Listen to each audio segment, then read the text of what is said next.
토론 잘 들었고요. 먼저 나영근 실장님이 제기한 것부터 답변하겠습니다. 트럼프 정책과 군산 복합체에 미국의 이제 전쟁과 그로 인한 뭐 이익들을 보는 이런 부분이 이제 부딪힐 텐데 이걸 어떻게 볼 수 있느냐 이러는데 이제 이 부분은 계속 부딪힐 것 같거든요. 그리고 선거 과정에서도 소위 이제 군산복합체 뭐 금융세력 이런 기존 미국의 주류 세력들은 딥스테이트라고 하는데 이런 부분들이 이제 트럼프에 좀 반대했고요. 뭐 암살 시도가 두 번 있었잖아요. 이런 부분도 연결돼 있다라는 추측들도 있고 그리고 이제 앞으로도 트럼프 정책과 이제 반대하고 이 세력들이 이제 전쟁을 계속하면서 미국의 헤게모니를 유지하는 걸 선호하고 있죠. 그래서 어, 일정하게 부딪히고 또 뭐 일정하게 타협되고 이렇게 이제 갈 걸로 보입니다. 그래서 이제 이 부분들이 어떻게 될 것인가는 이제 미국 내 힘의 역관계에 따라서 이제 진행될 거기 때문에 뭐 지금 예측하기는 좀 어려운데 저건 트럼프가 자기의 정책을 실시하면서 이 딥스테이크의 뭐 저항이나 때로는 이제 충돌을 일정하게 감수하면서 고수할 수 있는 정책도 있겠고 아니면은 뭐 타협할 수밖에 없는 이런 상황에 도래할 걸로 보입니다.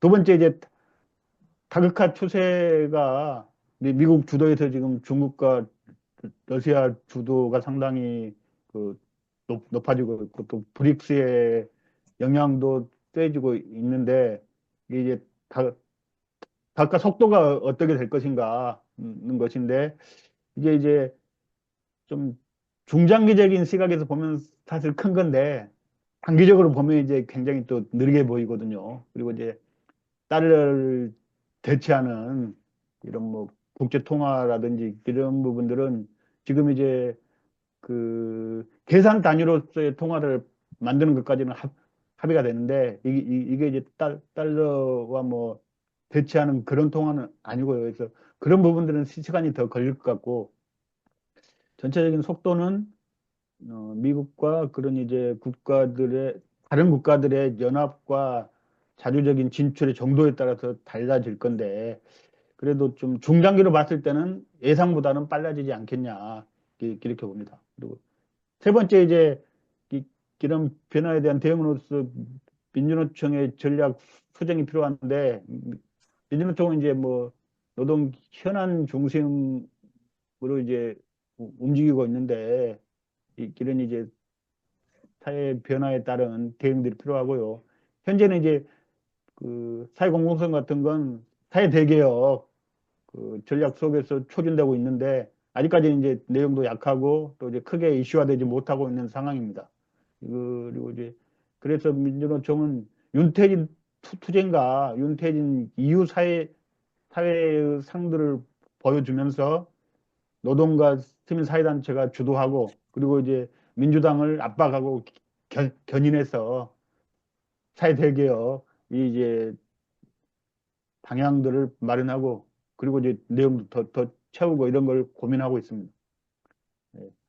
그리고 나머지 두 분도 이제 좋은 얘기를 많이 해 주셔서 특별히 뭐 반대되는 건 없고요. 다 뭐 그 저도 이제 동의하는 내용인데 트럼프의 정책과 트럼프의 기조는 분명하고요. 그런 방향으로 이제 갈 겁니다. 갈 건데 그게 이제 뭐 지속 가능한지 그리고 이제 승리할 수 있는지는 불투명하고요. 여러 저항들이 있고 중국이나 이런 국가도 뭐 가만히 있지는 않을 거고 그래서 이런 이제 역관계 속에서 진행이 될 거로 보고 한국 같은 나라는 뭐 발언권이 없어서 윤석열 같은 경우는 이제 무조건 S맨이기 때문에 따라가는 형태로 갈 건데 그렇게 가면 이제 기업들과 서민들의 충격이 크기 때문에 저항이 강력해질 거고 그런 부분은 이제 뭐 정권 교체 향후 선거까지 쭉 이어지면서 변화들이 피- 필요할 거고 그래서 그 속에서 이제 우리가 내용들을 마련하고 대한 세력과 결합하고 야당을 좀 이제 견인 압박하면서 큰 그림을 그려야 된다고 봅니다. 이상입니다. 예. 트럼프는 미국의 군산 복합체 산업에서 그 돈을 받지 않고 당선된 대통령이거든요. 저는 그렇게 알고 있습니다. 그래서 이제 아주 조직적인 어떤 로비라든지 이런 거랑 관련이 좀 적은 사람으로 알고 있기 때문에 오히려 그런 부분에 있어 가지고는 좀 이 반전 평화라든지 이런 측면에서 긍정적인 부분이 저는 분명히 있다라고 저는 보고 있고요. 그리고 전 마지막으로 좀 강력히 좀 제안을 드리고 싶은 거는 지금 현재 윤석열 빨리 끌어내리는 게 되게 중요한데 일반적인 그 시민들, 노동자들까지도 지난번에 박근혜 탄핵 이후에 민주당의 어떤 금약이 그림자 그리고 윤석열 끌어내는 거 좋다. 근데 윤석열 끝난다고 그러면 그렇게 또 대안이 있느냐? 저는 그 부분에 있어가지고도 조금 우리가 좀 전망과 희망을 만들어야 된다. 근데 국민들은 일반적인 노동자도 마찬가지만 먹고 사는 문제가 가장 크거든요. 근데 민주당도 그렇고 진보 진영도 그렇고 이 먹고 사는 문제에 대해서는 한국에서는 관심이 별로 없어요.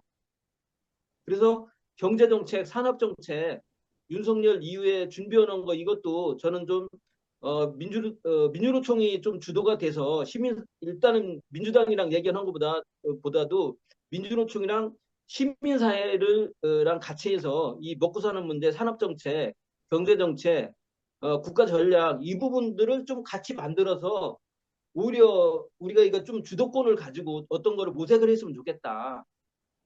그래서 크게 시작을 하지 않더라도 우리 그 민주 그 정책연구원 우리 정성희 소장님이라든지 이 부분에 대해서 좀 동의를 쓰는 동지들이라도 좀 모여서 그런 거를 좀 초보적으로 좀 준비하고 논의하는 그런 단위라도 좀 만들었으면 좋겠다. 그런 좀 제안을 드리겠습니다. 이상입니다. 네. 노동과 시민사회가 먼저 대안경제에 대해서, 민생경제 정책 대안에 대해서 방안을 마련해서 정당한테 제시를 해서 관철시켜 나가는 이 운동을 우리 민주노총 정책자문위원회에서도 이 문제를 좀 논의를 하고, 저희 소통과 혁신연구소는 사실은 이 노동경제 관련한 연구소라고 봐야 돼요. 그래서 민생경제, 노동경제 관련한 이 앞으로 이런 온라인, 온오프라인 토론을 많이 해가지고 방안을 좀 심화시켜 볼 그런 생각을 가지고 있습니다. 이상의 발제와 토론을 종합할 때 트럼프 2기의 정책으로 한국의 경제, 산업, 노동자, 서민의 삶이 더욱 어려워질 것이 분명해 보입니다.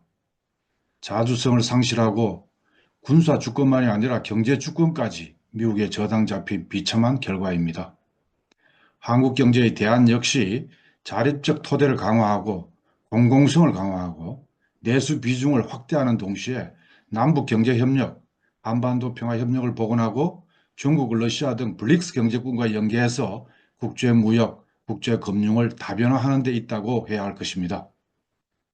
이를 위해서 우선 미국의 한국 경제 압박, 이로 인한 무역 적자, 산업 공동화, 일자리 축소, 민생 악화로 고통받는 반도체, 자동차, 배터리, 철강, 석유, 조선, 심지어 의약품까지 거의 전 산업에 이르는 노동자들로부터 공동요구, 공동투쟁을 적극적으로 모색해야 되겠습니다.